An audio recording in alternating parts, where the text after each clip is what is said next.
There is a special category of human ambition that sits exactly at the intersection of desperation and catastrophic overconfidence. These are not people who stumbled into danger. These are people who sat down, made a plan, decided the plan was excellent, and then executed it with a commitment that the universe found deeply, permanently unconvincing. 10 stories about people who tried to vanish, escape, or outsmart the system, and discovered that the system was not the most dangerous thing in the room. Number 8 is the one that made our entire research team put down their coffee and stare at the wall for a few minutes. You will understand why when you get there. Your only homework is to not end up in our next video. Number 1. The Greek island of Zakynthos sits in the Ionian Sea like a postcard that got lost in the mail and decided to just stay where it landed. Turquoise water, white cliffs, olive groves, and the kind of sunlight that makes every photograph look professionally edited. It is a place people come to disappear from their problems, usually metaphorically. For one man on a Tuesday in August, the disappearance was meant to be considerably more literal, and the plan he had assembled to achieve it was the kind of plan that looks airtight from the inside and completely insane from every other angle. Meet Kostas, a 43-year-old taverna owner from Athens with 180,000 euros of debt, a wife who did not know about the debt, a business partner who did know about the debt and was becoming increasingly direct about it, and a life insurance policy worth 400,000 euros that named his wife as the sole beneficiary. Kostas had done the math. The math, as he understood it, was simple. If Kostas was dead, the debt went away and his wife collected 400,000 euros. The part of the math Kostas had not done was the part involving actually being dead, which he had decided was optional. His plan was to fake a drowning, swim to a prearranged boat, relocate to a small village in Albania under a name he had already selected, and allow the insurance to pay out while he started fresh. This plan had, by his count, 0 flaws. It had, by actual count, several. Ocean currents in the Ionian Sea are not decorative. They are not the gentle suggestion of movement that a person floating on a lilo experiences on a calm afternoon.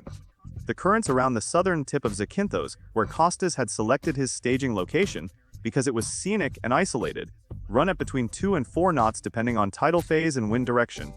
2 knots is fast walking speed, 4 knots is jogging. In open water, a person swimming against a 4-knot current is not making progress. They are working extremely hard to stay in the same place, and if they stop working extremely hard, they begin moving backward at 4 knots. Kostas had selected his staging location based on a photograph. He had not checked the current charts. He had not checked the tidal tables. He had checked that it was isolated and that the rocks looked dramatic, which was sufficient for his purposes. His plan required him to swim approximately 400 meters from the staging rocks to the prearranged boat. He had practiced this distance in a swimming pool in Athens 3 weeks earlier. A swimming pool in Athens does not have a 4-knot current. It does not have the specific cold water upwelling that occurs along the Zakynthos cliffs in August when the thermal gradient between deep and surface water creates a localized current running directly away from the coastline. Kostas entered the water at the staging rocks at 11:14 a.m., having left his wallet, phone, and sandals on the rocks in a carefully arranged tableau of abandonment. He was a competent swimmer. He was not a competent ocean swimmer. These are different activities that share a name and almost nothing else. He swam for 22 minutes. He covered, net of the current working against him, approximately 60 meters. The boat was still 340 meters away. His arms, which had been sufficient for pool lengths in Athens, were making an argument that the ocean was not listening to. This is where the plan encountered its first structural problem, which was that Kostas was now exhausted. 340 meters from the boat, 60 meters from the rocks in a 4-knot current, and the theatrical sandals and wallet on the rocks behind him meant that swimming back to safety would undo the entire fraud before it had technically begun. He chose the boat. The current chose otherwise. He was found the following morning by a fishing vessel. The insurance company investigated, found the arranged tableau too theatrical, found the debt, found the Albania name registration, and paid out nothing. His wife, to her considerable credit, had independently filed for divorce 3 weeks before the swimming attempt, having discovered the debt through a letter she was not supposed to open. Kostas had faked his death to escape a situation that had already resolved itself without him. The ocean, which was not involved in his financial planning, filed this under irrelevant and continued its work. He wanted to disappear and start fresh. He disappeared. The fresh start portion of the plan required surviving the ocean, which had not been briefed on his timeline. That one drowned in its own planning. Our next one never got wet at all, which turned out not to be the advantage it sounds like. Number 2.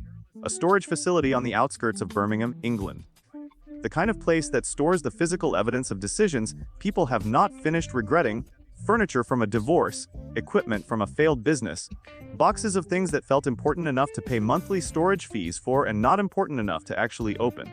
Unit 34 was rented to a man named Gary, and what Gary had stored in Unit 34, aside from 3 flat-pack wardrobes he had never assembled, was himself, voluntarily with a 2-week supply of tinned food, a sleeping bag, and a plan that his solicitor would later describe in court documents as one of the more unusual approaches to avoiding civil litigation we have encountered in 22 years of practice. Gary was 51 years old, a Birmingham building contractor with a county court judgment against him for £78,000, a hearing scheduled for the following Monday, and the specific category of legal strategy that emerges when a person has watched too many films about people who disappear and not enough films about what happens to those people afterward. Gary's plan was to be genuinely, documentably unreachable for the duration of the legal proceedings. He would live in the storage unit. He would not answer his phone. He could not be served. The case would be delayed. He would emerge refreshed with more time to sort things out. In Gary's mind, this was not hiding. This was a strategic pause. A sealed storage unit is a metal box.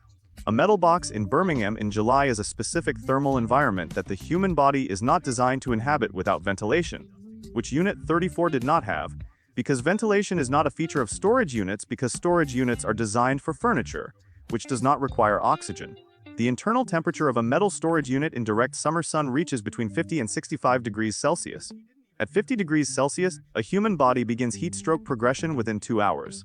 At 65 degrees, the timeline shortens considerably. Gary had brought tinned food and a sleeping bag.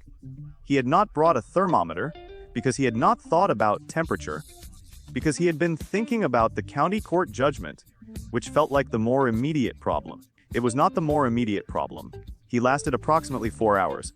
The facility manager, doing a routine walk, heard what he described as a sound like someone trying to open a can very slowly and then stopping. He opened the unit. Gary was alive, but in the specific condition of a person who has spent 4 hours in a 58-degree metal box in July, which is not a good condition. The ambulance arrived. The Monday hearing proceeded without him, in absentia, and found against him in approximately 12 minutes. The storage facility presented him with a cleaning bill. He now had the original judgment, the ambulance costs, and the storage cleaning bill, which was more debt than he had started with, achieved through a plan that had lasted 4 hours and accomplished nothing except demonstrating that the laws of thermodynamics are not suspended for people with county court judgments. He wanted a strategic pause. He got one. It lasted 4 hours and cost him more than the original problem. That one cooked itself in Birmingham in July. Our next one chose a different approach, colder, more remote, and somehow even less thought through. Number 3, Northern Canada. Specifically, the boreal forest outside a small town in Manitoba, where the trees are dense, the winters are serious, and the wildlife operates on a policy of complete indifference to human problems. It is the kind of landscape that people describe as unforgiving, which is accurate, and which a 38-year-old man named Dale had apparently interpreted as meaning it would be equally unforgiving to his creditors, his ex-wife's lawyers, and the child support enforcement agency that had been trying to reach him for 7 months. Dale was, in the estimation of everyone who had dealt with him professionally, a man of considerable creativity applied entirely in the wrong directions. He had 34,000 YouTube subscribers from a survivalist channel called Dale Lives Wild, on which he demonstrated wilderness survival techniques with the confidence of a man who had read several books on the subject and practiced some of them in conditions that were not the Manitoba boreal forest in November. He had good gear. He had a tent rated to -30. He had a fire starter, a water filter, a week of freeze-dried food, and a plan to live off-grid in the forest for what he described in his last upload, filmed in his truck before abandoning it at the trailhead, as long as it takes. The video had 2.3 million views. Most of them came after the search party. The boreal forest in Manitoba in November does not care about your subscriber count. It does not have a beginner mode. The temperature drops to -25 at night. The snow is not the friendly powder of ski resort advertising. It is a dense, wet, energy-draining medium that soaks through gear at a rate precisely calibrated to be faster than you expect. A fire in a snowstorm in dense forest requires dry tinder, which requires forward planning, which requires not spending your first 3 hours of darkness trying to find a campsite that looks good on camera. Dale had spent his first 3 hours of darkness trying to find a campsite that looked good on camera.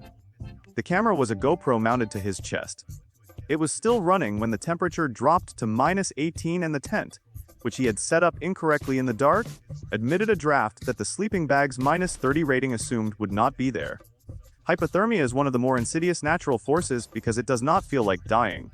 It feels progressively like being very sleepy, and then like not being cold anymore, and then like nothing at all, which is the point at which it stops being progressive and becomes conclusive. Dale, whose core temperature had been dropping for 6 hours, made his last GoPro narration at 3:42 a.m., in which he explained to his audience that he felt surprisingly warm and that things were actually going pretty well. This is a known symptom. It is called paradoxical undressing in its most extreme form, named for the behavior hypothermia patients sometimes exhibit when they feel inexplicably warm. Dale did not undress. He simply stopped narrating, and then stopped moving, and then the GoPro continued filming the inside of a slightly incorrectly pitched tent in the Manitoba boreal forest until the battery died at 6:18 a.m. The search party found him on day 4. The Child Support Enforcement Agency received the death certificate and closed the file. His ex-wife, interviewed by a local paper, said she had always told him the survivalist thing was more of a hobby than a skill. She was not wrong. He wanted to disappear into the wilderness until things sorted themselves out. The wilderness sorted things out on its own schedule, which was faster than his. From a Canadian forest to a considerably warmer location, where our next subject chose to disappear into something that offered more immediate hospitality and a significantly faster outcome. Number 4. Marseille, France, the oldest city in France and one of its most chaotic, a port city that has been receiving ships, cargo, and people with complicated situations since 600 BC. It is a city that has seen everything and is surprised by very little, which means that when something happens in Marseille that surprises the police, it is genuinely something. On a Wednesday in late October, something happened in Marseille that surprised the police. This brings us to Michel, a 46-year-old insurance broker with a second family that his first family did not know about, a first family that his second family did not know about, and a tax investigation that both families were about to find out about simultaneously when the investigators contacted his registered address, which was the address of the first family, and his business address, which was near the second family, and sent letters to both on the same day in what was either administrative efficiency or the universe making a stylistic choice. Michel had received advance warning of the letters through a contact at the tax office and had approximately 48 hours before everything became visible to everyone. He had decided to use those 48 hours to cease existing. His plan involved a boat. He owned a small motorboat kept at the Marseille Marina, which he used for neither family because compartmentalization was central to his operational methodology. He would take the boat out, leave his coat, wallet, and phone on the deck in the arrangement he had seen in 3 separate films about people who fake drownings, motor the boat to a specific point, jump off, and swim to a prearranged pickup. The prearranged pickup was a friend named Bruno, who had agreed to this plan with the specific enthusiasm of a man who had not thought through what being Bruno in this situation would mean when the police started asking questions, which Bruno would later describe as a significant oversight on his part. The part of the plan Michel had not researched was the boat. Specifically, the fuel. The motorboat had not been used since June. The fuel in the tank had been sitting for 4 months. Petrol begins to degrade after approximately 30 days of storage, losing volatility and forming varnish deposits in the fuel lines. 4-month-old petrol in an outboard motor produces intermittent power, stalling, and the specific mechanical sound of an engine explaining that it has made other plans. Mitchell's boat stalled 800 meters from the marina. He could not restart it. He was 800 meters from the marina, in October Mediterranean water which runs at 14 degrees Celsius, with his coat, wallet, and phone on the deck in their theatrical arrangement, and a choice between drifting back into the marina in front of everyone or proceeding with the swim portion of the plan from a location that was not the planned location and in water that was considerably colder than he had planned for. He chose to swim. The October Mediterranean accepted this decision with its customary professionalism. Michel was an adequate pool swimmer. He was not a 14-degree open water night swimmer with no wetsuit. The Marina Rescue Service retrieved him 200 meters from the boat, hypothermic and unwilling to give his name, which was unnecessary because the boat was registered to him, and the theatrical arrangement on the deck was, if anything, more suspicious for being incomplete. The tax investigators received their full cooperation from both families, who had by this point met each other in the hospital waiting room and had several things to discuss. He wanted to vanish before the letters arrived. He vanished into 14-degree water and reappeared in a hospital with both families in the same room. This was not the intended resolution. That one stalled at 800 meters in October. Our next story never even made it to the water, because the plan collapsed at a much earlier stage, specifically the part where you tell your accomplice the plan. Number 5. This story is quieter than the others. No ocean, no forest, no explosion. Just a man, a car, a railway bridge in rural Tennessee, and a miscommunication so perfectly, tragically complete that it could have been scripted. It was not scripted. It was, according to the official account, the result of two people having a conversation about a plan, and each of them hearing a completely different plan, neither of whom checked. This is story 5, and it is the one that lands differently. It is funny in the way that a locked room mystery is funny, where the solution is simultaneously obvious and devastating. Bobby was 44 years old, a Tennessee used car dealer with an IRS investigation, a girlfriend who did not know about the IRS investigation, and a cousin named Terrell who Bobby had decided was the right person to help him stage a disappearance, because Terrell had, in Bobby's assessment, seen a lot of films. Bobby's plan, as he explained it to Terrell over the phone, was to drive his car to the railway bridge, leave it there with the door open and his jacket on the seat, and have Terrell pick him up from the road below the bridge. Bobby would then be presumed dead, the IRS investigation would stall, and Bobby would relocate to a cousin's property in rural Arkansas under a different name. This was the plan. Terrell heard a different plan. Terrell heard drive the car to the bridge. Leave it there, Terrell picks up the car from the bridge. Terrell did not hear the part about picking up Bobby from the road below, because the phone signal had dropped at precisely the moment Bobby said, "from the road below," and Terrell, hearing silence, had assumed the sentence was complete and that his job was to retrieve the car. He confirmed this by saying, "Okay, got it," and hanging up, and Bobby, hearing "okay, got it," assumed the plan was understood in its entirety. Bobby walked to the road below the bridge and waited for Terrell. Terrell drove to the bridge, found the car with the door open, and the jacket on the seat exactly as described, confirmed to himself that the plan was proceeding correctly, got into the car, and drove it away. Bobby waited at the road below the bridge for 2 hours. No Terrell. He had no phone, because the phone was in the jacket in the car that Terrell had driven away. He walked 4 miles to a gas station. He used the gas station phone to call his girlfriend, who was the only number he knew by heart, because everyone knows only 3 phone numbers by heart, and one of them is always an ex. His girlfriend, who had not known about the IRS investigation, now knew about the IRS investigation and the staged disappearance and the Arkansas plan and Terrell's involvement, in that order, over a 4-minute phone call from a gas station in rural Tennessee. The IRS investigators, notified by the girlfriend, found Bobby at the gas station 40 minutes later. Terrell, when contacted, was genuinely confused about what he had done wrong. Bobby wanted to vanish without a trace. He left a jacket, a car, a confused cousin, and a 4-minute phone call to his girlfriend, which is not a trace but several. From a Tennessee gas station to something considerably louder, our next story features a man whose exit strategy contained enough chemical energy to be heard in 3 counties, which was not subtle. Number 6. Suburban Ohio. A quiet street, detached houses, 2-car garages, the specific American landscaping that communicates respectability and conceals complexity. The house at the end of the cul-de-sac belonged to a man named Dennis, and Dennis had a problem that the respectability of the landscaping had been failing to conceal for approximately 18 months.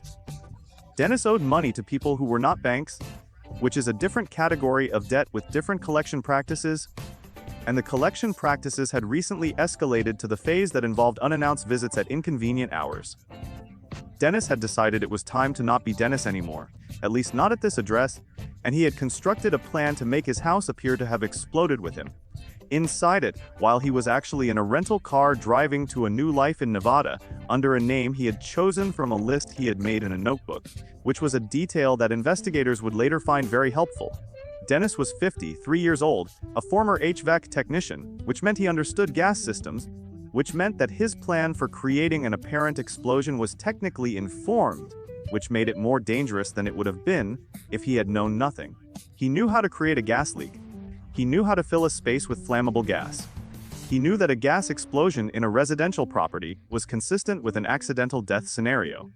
What Dennis had not fully modeled was the behavior of natural gas in a sealed residential structure over a 4-hour accumulation period, because his HV experience was with systems in operation, not with systems deliberately flooded into a closed space while a person is inside making preparations. Natural gas is lighter than air. It does not pool at the floor, it pools at the ceiling. It fills from the top down. As Dennis moved through his house for the 2 hours he spent inside after opening the gas valves, gathering the items he needed for Nevada, writing the note he had prepared, and making himself a final cup of coffee, because he had decided he deserved a final cup of coffee, the gas accumulated at ceiling level throughout the house. It did not smell as strongly near the floor, where Dennis was. This gave him the impression that the accumulation was less advanced than it was. It was not less advanced. By the time Dennis picked up the rental car keys in his packed bag and walked toward the front door, the house contained a gas-air mixture in the upper 2/3 of every room that was within the explosive range and had been for approximately 40 minutes. The front door has a metal latch. Metal on metal produces a spark. One spark was sufficient. The house expressed its opinion on the plan through all of its exterior walls simultaneously. Dennis, at the front door, was at the epicenter of the expression. Neighbors on 3 sides reported the sound. The notebook with the name list was found in the debris. The rental car, parked in the driveway, was found in a different part of the driveway. The people to whom Dennis owed money were contacted by investigators and were cooperative, because they also wanted to understand what had happened. And their understanding of the situation was now both complete and academic. He wanted to disappear in an explosion. He succeeded with a thoroughness that exceeded his planning. The only flaw in the execution was that he had planned to be in Nevada for it. From Ohio to something international, our next story features a woman whose escape plan was considerably better organized than anything we have covered so far, which made the single thing she missed all the more decisive. Number 7. Buenos Aires, Argentina, a city of 8 hours of dinner, passionate football, and a financial system that has experienced enough crisis that its citizens have developed a philosophical relationship with money that outsiders find baffling and locals find practical. Into this city, 18 months before our story begins, came a woman named Elena, a 41-year-old Spanish national who had arrived with a suitcase, a laptop, a company registered in a jurisdiction that asked few questions, and approximately 2.3 million euros that belonged to the investors of a Madrid property fund that Elena had been managing with a creativity that the investors had not been informed about. Elena was not careless. Elena was, by any reasonable measure, extremely competent. The plan she had assembled to disappear was the most sophisticated thing we have encountered in this entire episode, and it failed for a reason so small it is almost unfair to mention it. She had a new identity, a real one, professionally produced, with a backstory, a passport, a social media history going back 4 years, a verifiable rental history in Buenos Aires, and a medical record at a local clinic. She had a network of 4 people who knew her only as her new identity. She had converted the money through a chain of transactions that a forensic accountant would need 18 months to untangle. She had not contacted anyone from her previous life in 14 months. She had learned Spanish to local accent level. She had, genuinely and by professional assessment, done almost everything correctly. The thing she had not done was change her resting face. This is not a metaphor. Elena had, in her previous life as a Madrid financial manager, appeared on a Spanish financial news program in 2019 to discuss property fund performance. She had been on screen for 47 seconds. The segment had 12,000 views. One of those views belonged to a Spanish tourist who walked past Elena in a Buenos Aires supermarket in March, looked at her face, stopped, felt the specific feeling of almost recognition that the human brain produces when a familiar face appears in an unexpected context, went home, and spent 40 minutes searching Spanish financial news until he found the 47-second clip. He sent it to a journalist he knew in Madrid. The journalist sent it to the investor's lawyers. The lawyers contacted Interpol. Elena was arrested in the supermarket on her 3rd visit after the tourist sighting, which is how long it took to organize the operation. She was extradited. The money was largely recovered. The identity, which had cost her considerable resources and represented genuine professional craftsmanship, was confirmed as excellent by the investigators who dismantled it. One of them noted in his report that it was the best constructed false identity he had encountered in 11 years, undone by a television appearance that lasted 47 seconds and a tourist with a good memory and nothing to do on a Tuesday evening. She spent 14 months becoming someone else. One tourist with 40 minutes and a search bar found her anyway. The face is the one thing the new identity cannot change. From a Buenos Aires supermarket to something that could be heard considerably further away, our next story is the one we warned you about at the beginning. and we stand by the warning. Number 8. A marina in Split, Croatia. Expensive boats, summer heat, the Adriatic in the background doing its best impression of paradise, and a man named Victor who had spent 4 months planning what he was convinced was the most elegant disappearance in the history of financial fraud, and who was about to discover that elegant and functional are not synonyms. Victor was 49 years old, a Croatian property developer with 4 million euros of missing client deposits, a passport control flag he had discovered 3 weeks earlier, and the kind of planning obsession that produces very detailed plans with one catastrophic gap in the middle, like a beautiful bridge with no road surface.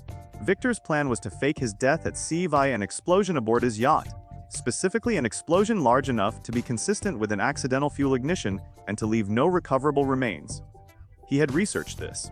He had learned that a sufficiently large fuel explosion on a boat could plausibly destroy enough forensic evidence to make a definitive death determination difficult. He had then acquired, through a connection he had used for construction projects, a quantity of commercial blasting agent significantly larger than anything a fuel leak could plausibly explain. Because Victor believed that if some was good, more was better, and that the investigation would focus on the absence of remains rather than the quantity of explosive. Victor was wrong about this in a way that investigators described as immediately apparent. He had planned to set a timed ignition, dive off the back of the boat, swim to an underwater scooter he had anchored 200 meters away, reach a waiting vehicle, and be in a car driving to a private airfield before the explosion. The underwater scooter was real. The private airfield was real. The car was real. The plan had genuine components. What the plan did not have was a correct understanding of what a commercial blasting agent does to water in a closed harbor when detonated on a boat that is 40 meters from 14 other boats and 60 meters from a restaurant terrace that was at that moment serving dinner to 37 people. The explosion was heard 11 kilometers away. The shockwave traveled through the water and was felt by swimmers at the adjacent beach as a physical impact. 4 boats were destroyed. 6 were damaged. The restaurant terrace lost all of its windows. Victor, who had correctly executed the dive portion of the plan and was underwater at 200 meters when the detonation occurred, was directly in the water through which the shockwave traveled. An underwater explosion shockwave does not diminish with distance the way an air explosion does. Water is incompressible. The shockwave travels through it at full force. At 200 meters in water, a shockwave from a commercial blasting agent detonation delivers approximately 45 pounds per square inch of instantaneous pressure to every surface it encounters, including all surfaces of a person swimming underwater with no protection. Victor had planned for the explosion. He had not planned for the water between him and the explosion. He was found floating face down 200 meters from the yacht, precisely where he had planned to be, which made the investigation very straightforward. The underwater scooter was found, anchored exactly as planned. The car at the airfield was found, keys in it, exactly as planned. The investigators spent considerably less time than usual reconstructing the intended escape route, because Victor had planned it so thoroughly that the plan itself served as a complete confession. The 4 million euros was partially recovered. The 14 boat owners submitted claims. The restaurant submitted a claim. Victor's estate submitted nothing, because Victor did not have an estate, because Victor had planned for that too, and for once, that part worked. He planned for the explosion. He did not plan for being in the water when it happened. The water, which does not make exceptions for architects of its own shockwaves, applied its standard policy. That one was felt 11 kilometers away. Our next one was quieter, but achieved the same outcome through a different mechanism.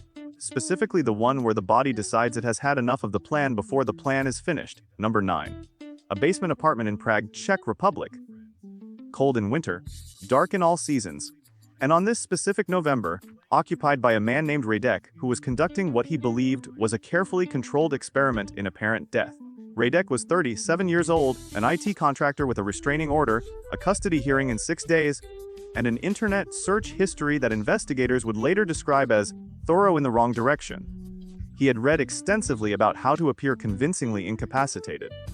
He had concluded that the most convincing evidence was physical, and that the most compelling physical evidence was a body that appeared, briefly, to be genuinely unresponsive before being revived. His research had led him to a technique described on a forum involving controlled breath, holding combined with a specific posture that, the post claimed, caused a temporary loss of consciousness that looked, to observers, like a medical event. The forum post was written by someone describing a stage magic concept. It was not a medical document. It was not peer-reviewed. It was a forum post with 14 replies, 3 of which said this is dangerous, do not do this, and 2 of which said it worked great, presented without the context that would have been useful to Radek. Radek had read the 2 positive replies. He had noted the 3 warnings as the kind of excessive caution that people post online to protect themselves from liability. What Radek was attempting to induce was vasovagal syncope, a sudden drop in heart rate and blood pressure triggered by the Valsalva maneuver. In its mild form, it causes brief lightheadedness. In its uncontrolled form, performed alone in a basement apartment while holding a specific posture that restricts blood return to the heart, it can trigger a cardiac event in individuals with undiagnosed cardiac vulnerabilities. Radek had an undiagnosed cardiac vulnerability. He had not had a cardiac screening. He was 37 and had felt fine, which is the medical history that undiagnosed cardiac vulnerabilities prefer their patients to have. He had set up a camera to document the apparent event for the custody hearing. He had written a note to be found with him. He had told no one he was doing this, because telling someone would defeat the purpose, which meant that when the vasovagal event progressed beyond syncope into cardiac territory, there was no one to intervene. The camera documented everything. It documented the attempt, the loss of consciousness, the stillness, and the 6 hours of an empty basement apartment afterward. The custody hearing proceeded without him. The restraining order was made permanent in absentia. The note he had written was read by investigators and filed as evidence of the plan rather than its conclusion, though it functioned as both. He wanted to appear incapacitated for long enough to affect a legal proceeding. He appeared incapacitated for considerably longer than that. The camera, which he had set up to document the performance, documented something else entirely. From a Prague basement to our grand finale, which takes place in Las Vegas, Nevada, because if you are going to make the single most elaborate, most expensive, most comprehensively planned disappearance in this entire episode, Las Vegas is the correct setting, and a man named Raymond is the correct person to do it. Number 10. Las Vegas, Nevada. A city built on the specific human belief that the next outcome will be different from all previous outcomes, that the pattern will break in your favor, that this time the numbers will cooperate. It is a city that has processed more wishful thinking per square mile than anywhere else on Earth, and has returned a consistent, mathematically inevitable result every single time. Raymond was 55 years old, a Las Vegas events promoter with $1 million in casino debt, an FBI fraud investigation, and a plan that he had spent 8 months and approximately $340,000 developing, which is more money than most people have spent on plans that did not work, and which represents the high watermark of preparation in this episode, and which failed because of something that cost nothing and required no preparation to check. Raymond had engaged professionals. This is worth noting because nobody else in this episode engaged professionals. He had a forger who produced a death certificate from a real physician whose identity had been appropriated. He had a mortuary operative who had agreed, for a sum, to process cremation paperwork for a person who would not be arriving. He had a forensic makeup professional who had prepared documentation for a staged discovery scene. He had a private jet arranged under a shell company to take him to a country without an extradition treaty. He had a new identity that had cost $180,000 and was, by the assessment of the person who built it, genuinely excellent.